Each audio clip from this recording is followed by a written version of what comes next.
Okay, hello everyone. Welcome back to my channel. My name is O-Sheena. I am so glad that you're here because I am sharing all of the books that I want to read in September, and I'm just so excited for this fall season. I am feeling very festive already, so you're gonna see that in my August wrap up. Just feeling the festive spirit already for myself. So yeah, as much as I love summer, I also love all of the festive cheer that comes with the holiday season of the fall and winter. So I'm excited to share kind of the beginnings of what I want to read this fall in September, because this is a September TBR. So I'm going to share the book that I'm reading with my Patreon. I'm going to share some books that I want to read in reading vlogs, and then some new releases as well that I'm interested in. And then the coming weeks, you will see different videos about my anticipated new releases and other videos that will share hopefully some really good recommendations for you for this season. So I'm excited to do it all with you, but let's start with September. So first of all, my Patreon buddy read. If you want to join my Patreon, it is always linked down below, but I do read a book with my patrons every month. And this month, the book that won the poll is actually Everything's Coming Up Rosie by Courtney Walsh. So yeah, this one won by a landslide, and I was surprised but pleasantly surprised because I really hope that I could like this book. I have only given like one book by Courtney Walsh 5 stars. The rest have been 4 or lower.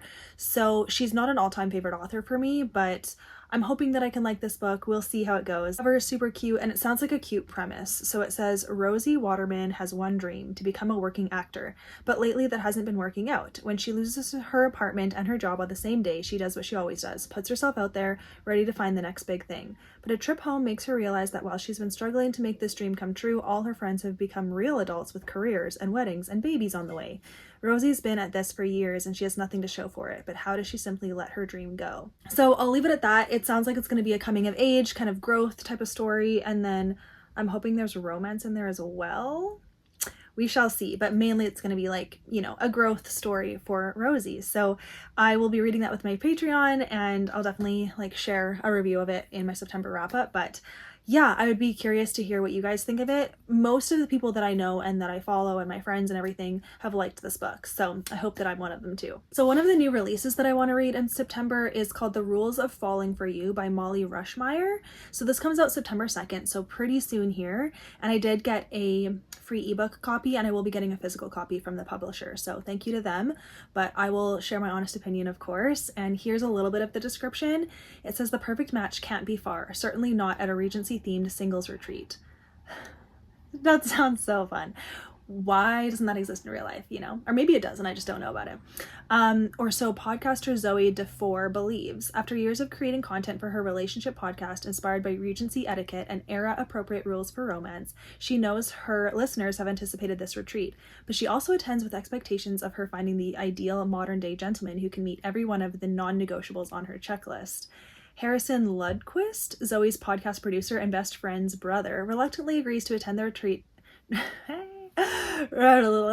Okay, I'm getting excited about this. Reluctantly agrees to attend the retreat to capture footage while seeking a career-advancing promotion. He views the retreat as ridiculous, and Zoe's methods for finding her Mr. Real-Life Mr. Darcy, her real-life Mr. Darcy, downright absurd. But as he films her whirlwind dates, his growing feelings for her are sidelined by suitors vying for her attention. When Zoe realizes her ideal checklist might be holding her back, she must decide if she's willing to rewrite her rules and take a chance on the person who has been there all along.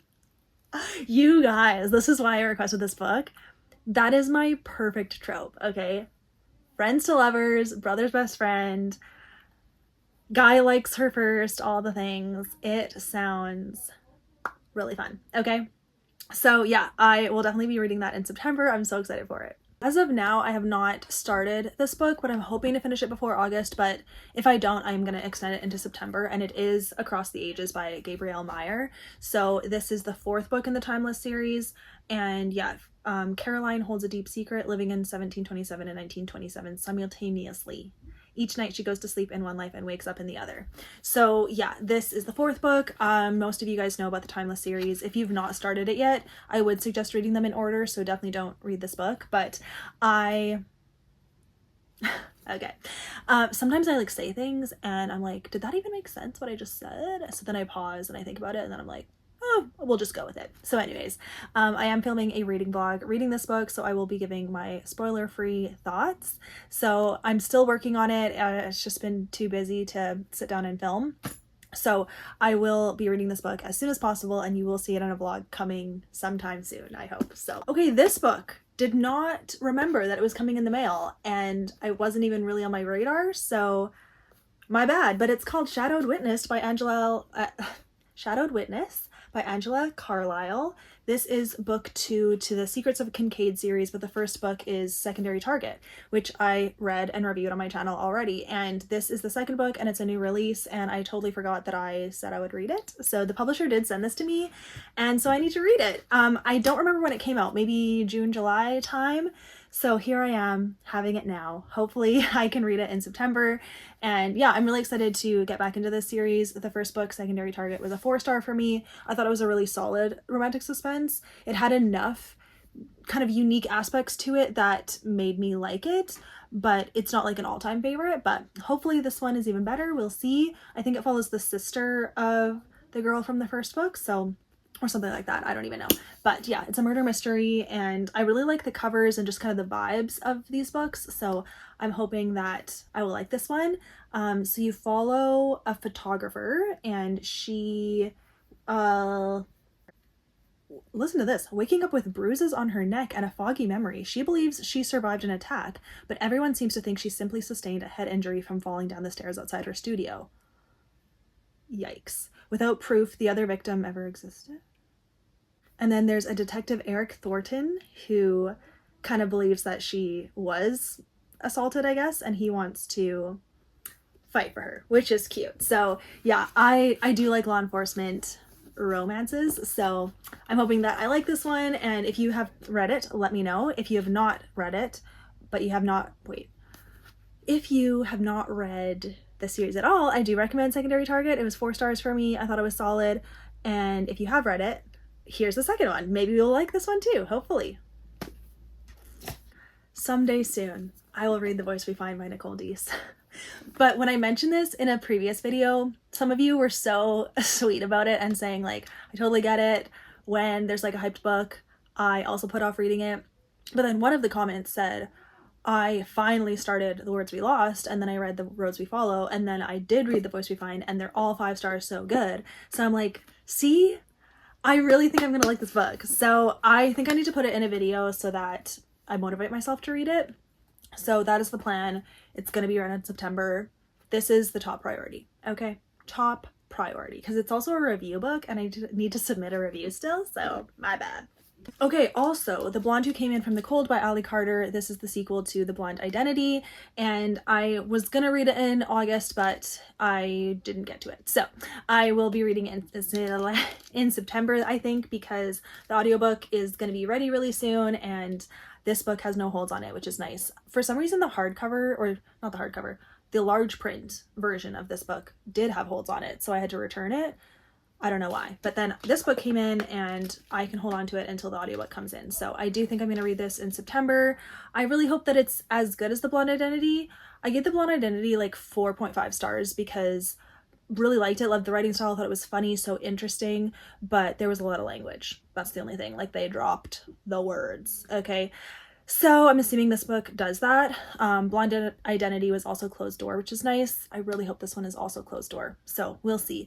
That is something that I want to like discuss, hopefully in an upcoming video, is just the trends of publishing, of traditional publishing, and really even indie too, that the quality of content is going so down that I don't even trust new releases anymore. And it's really hard for me to feel excited, I think, about reading and finding books to recommend to you guys. So I've been a little discouraged about that, to be honest, and it was kind of putting me in a reading slump in August. So that's why I was struggling to put videos out and to read and all the things. But I do find myself coming back just because I am really excited for the holiday season, and there's definitely spicy Christmas books out there, but I have at least a larger like backlist to choose from that I know aren't spicy. So that's giving me a little bit of hope. But yeah, I've been trying to read like mysteries, thrillers, romance, all different kinds of books, young adult, from like Christian publishers and trad publishers or secular publishers, but they're just, none of them are impressing me. So I don't know, I'm just kind of feeling a little discouraged about that, but I'm fighting the good fight, you know, I'm not going to give up, but it does mean that my content kind of suffers from it because I'm like, oh, I don't know what to recommend to you guys. I don't know what to read. Like, it's really hard.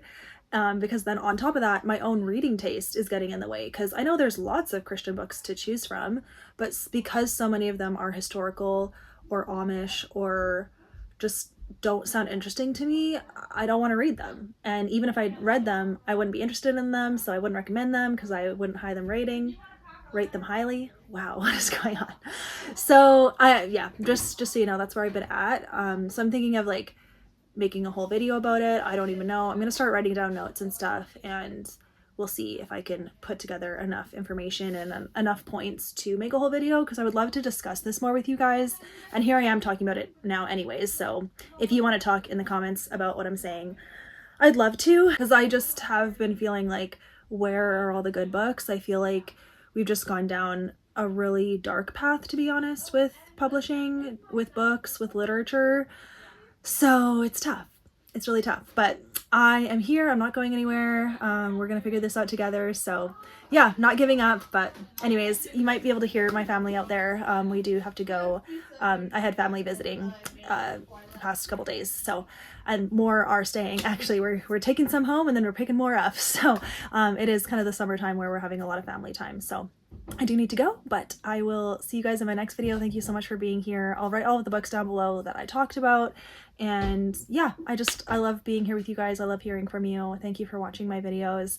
Thank you for being so supportive and encouraging to me.